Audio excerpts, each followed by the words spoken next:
Hello and welcome to the JSA Studio. I am your host, as always, Nathan, and today we are going to finish our Michigan season preview series, I guess is what you can call it, by talking about several different topics, including special teams and a recruiting overlook, as well as talking about some things that I either need to address or players that I didn't quite get to talk about because I either ran out of time or didn't really have a whole lot to talk about to justify them being in the video. All that being said, let's go ahead and jump into this recruiting discussion.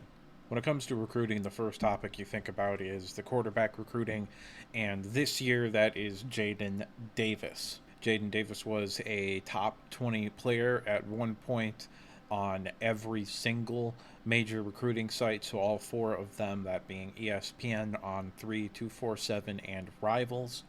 And I believe he was the consensus third best quarterback in the class after his junior season. And now he is outside of the top 75. So, what the hell does all of this mean? Well, I want to show you what I think is abject nonsense. And by show you, I mean tell you, because I don't actually know how to show you. But on 247, there is a way to look at a player's previous rankings before they updated everything. And on the day that he committed to Michigan, which was March 21st of 2023, he was ranked on the 247 composite as a 98 rating and the 28th best player in the class, regardless of the position. Their last update, which was 5 days ago, as of the time of recording this, on the 11th of July, he is ranked 76 with a 93 rating. He has not played a single game. He went to the Elite 11 training camp and was one of the Elite 11 quarterbacks. They don't actually release rankings. As far as I'm aware, they don't actually release a ranking of how the kid did. They just say this is the MVP and these are the other 11 elite quarterbacks. And he was one of them. He is now ranked 76th in the composite with a 93 ranking. This is the same exact story that happened with J.J. McCarthy and the same exact story that happened with Donovan Edwards. Five-star players that commit to Michigan, like early, do not remain five-star players. Like I said, Jaden Davis has not played a single game of football. He's played 7-on-7 and such, but he hasn't actually played a single game of football in order for these rankings to change. And he fell almost 50 spots during that time period when he wasn't doing anything. The only thing that happened was that he committed to the University of Michigan. And for people who aren't Michigan fans that are watching this video, you're going to think that this is some victimhood complex or whatever the fuck. I don't care if this kid is ranked a 5-star or not, because the two previous instances where I know this happened, perhaps if I did more research, I could find more instances of it. But in the two instances where I know this happened, they both came in and played like 5-star players day one with J.J. McCarthy and Donovan Edwards. They were both very clearly going to be elite college football players. And I think Jaden Davis has that upside as well. And ultimately, recruiting rankings are really just hype. Like, recruiting matters, obviously, but the rankings are just hype that these websites are pumping out into everything. And there is a correlation between 5-star players and players being really good and making it to the NFL and going into the first round and all of that. But I just wanted to talk about what was happening with Jaden Davis's recruiting rankings and why Michigan, despite picking up several more 4-star and 3-star commitments, have dropped from 1 in the composite to 4th on 247 on Rivals and 5th on On3. And shifting to that, do I think Michigan is going to have a top 5 class this year? And the answer to that is no, I don't. I think it's basically impossible for them to have a consensus top 5 class. Georgia, Ohio State, and Florida have already passed Michigan, with Ohio State having 8 less commitments and Florida having 6 less commitments. Georgia has the same amount of commitments, but they're more than 50 points ahead of us, so we're not catching Georgia, Ohio State, or Florida. Alabama has 14 commitments and are 10 points behind us, so by the time their class gets together, they're going to overtake us, and we will fall to fifth. Then we would have to deal with USC, Texas A&M, and potentially Florida State or Clemson. All four of those schools have 18 or less commits, and Michigan has 26. So again, you're talking between 8 and 10 less commits. So there's a very real possibility that Michigan ends up like 7, 8, 9. That being said, I don't think they're falling out of the top 10. That would take a significant amount of fuckery uh, on these websites in order for something like that to happen. When it's all said and done, I think it's a pretty safe bet we're going to stay ahead of Penn State. I think it's a pretty safe bet we're going to stay ahead of Notre Dame. I think it's a pretty safe bet we're going to stay ahead of Oregon, and that likely keeps us inside the top 10. As far as general strategy and NIL stuff goes, I actually like what Michigan is doing, and I think their NIL practices are ahead of the time. Before we get to the NIL, let's really quickly talk about the general strategy of the University of Michigan's recruiting. That being, we know we're going to be limited in terms of appeal to 5-star players because other programs are going to be willing to just flat out give them more money than us. So let's go ahead and load up on 4-star players. Michigan currently has the most 4-star players committed to their program. Georgia is number 2, but they have 2 less 4-star commits. Like I said, I like the fact that we're loading up on the 4-star guys because that's where we're going to be able to maximize our appeal. Now, the NIL stuff is a whole basket of worms, but I think Michigan's NIL program is ahead of the curve. I do not believe these schools and these programs will continue to just give sometimes multi-million-dollar deals to these 5-star kids to get them to commit to their school. I don't think that's how it's going to play out in the long run, because we've already seen Texas A&M get burned by that. Well, actually, now that I think about it, probably the best example of what I'm talking about is Quinn Ewers. He allegedly got a $2 million check to commit to Ohio State, realized he wasn't going to beat out CJ Stroud, so he transferred to Texas and is now making bank there, I'm sure. So Ohio State kind of got screwed by it as well. And I think the more we see that happen, because that's what's going to happen, the less likely it's going to be that these schools are going to keep on just handing out cash regardless of whether you actually play for the program or not. And Michigan's NIL, as far as I understand it, is very much performance based. Basically, we're going to pay you a lot of money now that you've proven yourself to be a high level player at the college level. And I think that is the most long term stable way to have your NIL ran. Now, there are other things with the president and a few other concerns with the University of Michigan as an institution, but the way the football NIL is ran, I think, is the way the future of the sport is going to go. Now, where does Michigan stand right now? They're pretty good, but I think it can be better. I think this year they have an opportunity to get to that next level, that elite level, that Ohio State, Georgia, Alabama level. Clemson was previously in that tier. They are no longer there. And you do that by beating OSU this year, which is very possible. Michigan could very possibly beat Ohio State this year. And if you win the national championship, which I do think is a possibility for this team, relatively unlikely in my opinion, but it is on the table to talk about a national championship with the 2023 Michigan Wolverine. If that were to happen, specifically the beating of Ohio State, this year I think there might be 3 or 4 kids that would flip from Ohio State to Michigan if that were to happen. It's sort of the inverse of what Zach Harrison's recruitment was between Michigan and Ohio State. It was very clearly 50-50. It could go either way, and then Michigan Then Michigan lost to Ohio State in 2018, and Zach Harrison committed to Ohio State like the next day or something like that. And this year, there have been a lot of really tight and hotly contested Michigan and Ohio State recruiting battles. And a lot can change before signing day.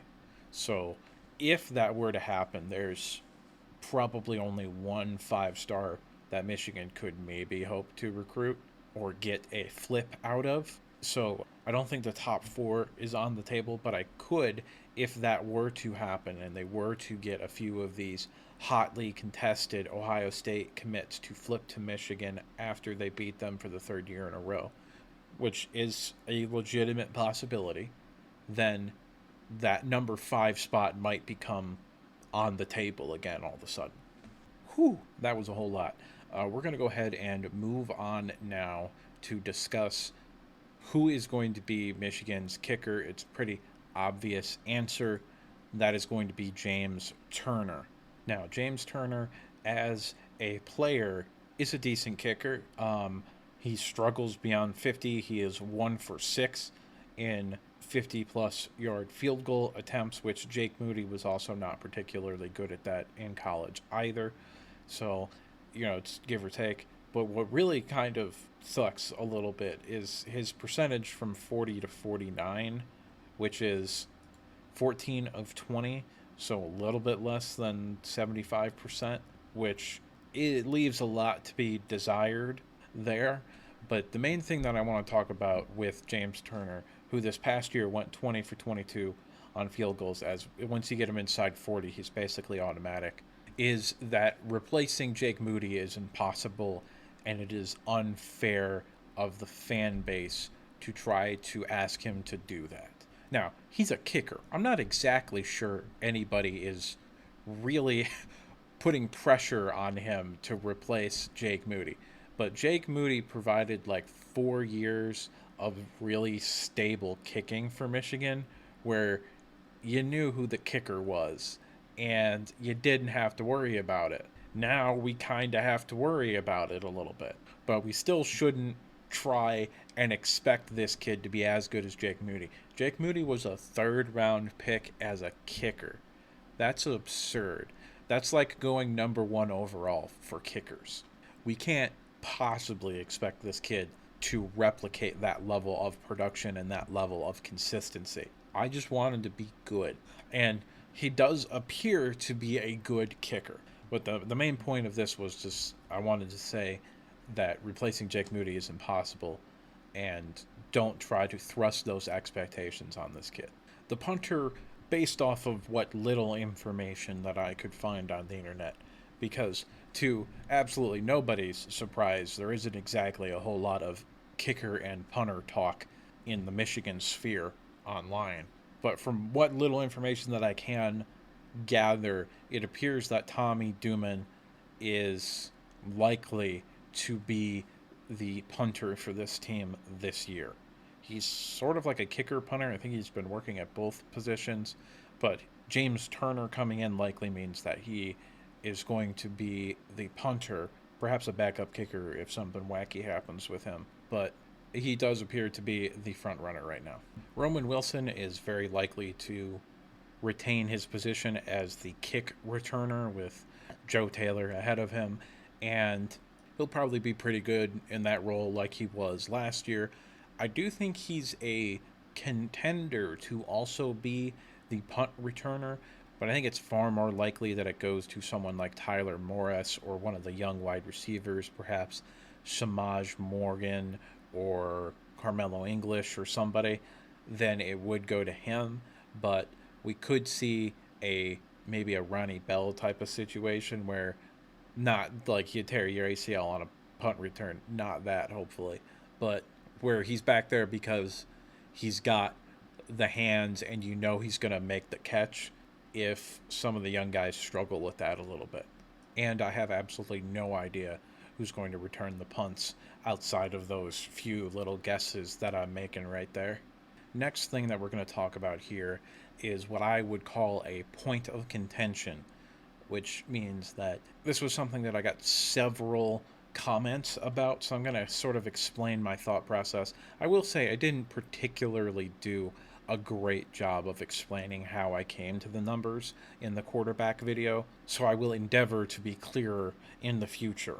Last year, JJ had 13 turnover worthy plays, or TWPs, according to PFF. That is a Pro Football Focus stat, which takes into account the actual interceptions that you throw, but also the interceptions that were dropped or plays that probably should have been interceptions, but maybe the wide receiver stole the ball away or something like that.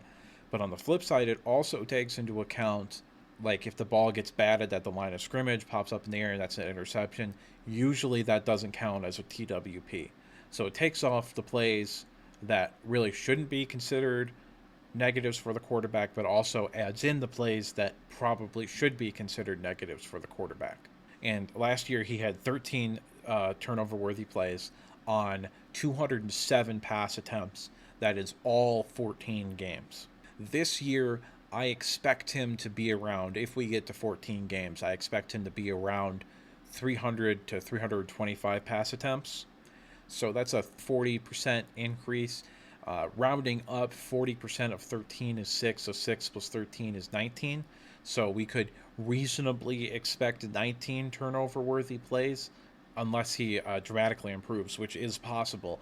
And those 12 interceptions, which is the number that I'm going to be ultimately be leading you to, was a worst case scenario in that quarterback's video. So this wouldn't necessarily be an improvement in a worst case scenario. Typically about 50 to 60% of turnover worthy plays are actually turnovers. So on the low end, with that amount of pass attempts, unless he doesn't improve, then you're looking at 8, and on the high end, you're looking at 12.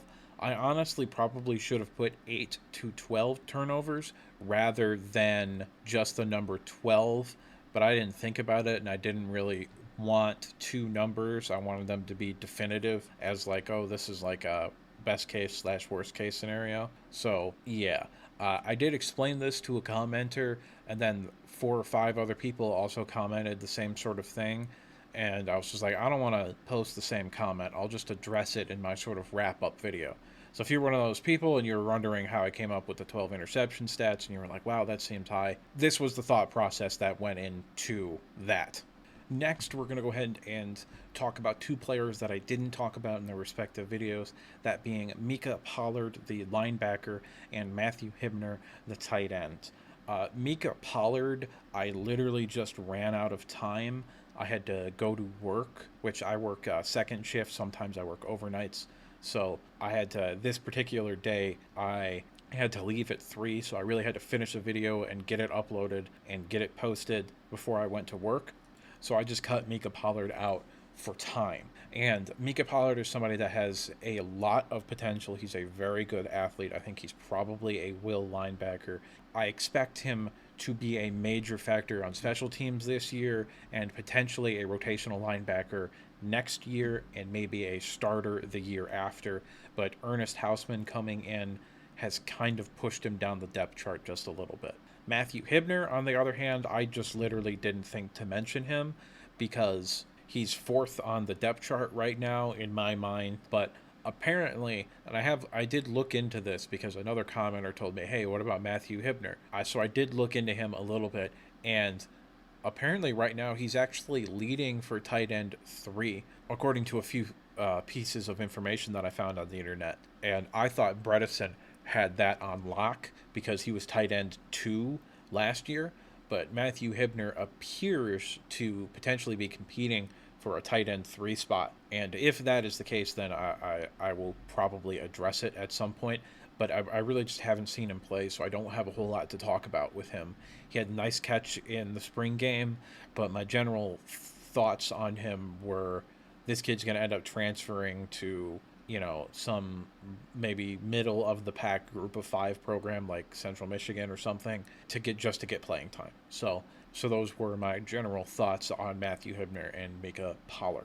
So if you stuck around this long, thank you, A. but B, you appear to be a dedicated viewer of this channel, and or at least you liked my content enough to listen through this whole video. So I just want to address what I want this channel to be now that this series is ending. And what I'd like it to be is a general sort of football channel, not just a Michigan channel. So if you're only here for the Michigan stuff, I apologize, but I'm going to ask you to keep an open mind because I will be talking about the Big Ten as a whole and also some NFL stuff once the NFL season starts to get rolling. I am going to focus primarily on the NFC North because the Lions are my NFL team, but I will also be talking about the Bears and the Vikings and the Packers. I know some Michigan fans, especially up north, are also Packer fans, so I will be talking about them quite a bit during the season, as well as the Lions. So if you're a Michigan and Lions fan like I am, I'd like you to stick around for the Lions content as well. I believe the Lions' first preseason game is August 11th. So whatever video comes out after that, I will talk about that and what I saw. You can't really take a whole lot away from preseason, but it's still Lions football, so that'll be fun. And then Michigan's first game is September 2nd. So once that happens, once we get into actual football season, what I believe I'm going to do is on Tuesday we'll sort of talk about college and NFL football, what happened this past weekend. And on Friday, we'll talk about college football and NFL football, about what's coming up this weekend. I'll give you my thoughts on the matchups, what games I'm going to be watching, what are the most important games. I'm not going to talk about betting. I don't bet, although I will use things like the over-under and lines to help illustrate how close or how not close something is. Don't take betting advice from me. I don't gamble. Plus, I'm not even sure if that's allowed on YouTube, so I'm just not gonna do that. But we'll just sit down and sort of do like a week in review type stuff on Tuesday and what's coming up type stuff on Friday, and I think it'll be a good time. But it isn't just going to be Michigan football. I will talk about Michigan football every fucking week because that is my plan. As well as maybe talking about the matchup with them coming up because I like talking about Michigan football because they're my team, but it won't just be them. And case in point, up next we're going to predict the entire Big Ten season. So we're going to go through every team and we're going to make a record prediction, win and loss, as well as maybe talking a little bit about some of the interesting storylines for each team. So if you know any Michigan State fans or Ohio State fans or Indiana fans, Wisconsin, really any other Big Ten fans, go ahead and send them that video. I will be honest. I will put in a lot of work to understand their team and give them a quality analysis of their season and how good they could be and how bad they could be as well. It'll be fair, or at least I will try to make it as fair as I can. So with all that said, go ahead and like if you liked the video, subscribe if you want to see more content like this. If you have anything to say or if you disagreed with me, go ahead and leave a comment down in the comment section below. But let's keep it civil. After all, what do I know? I'm just some asshole, and I'll see you next time.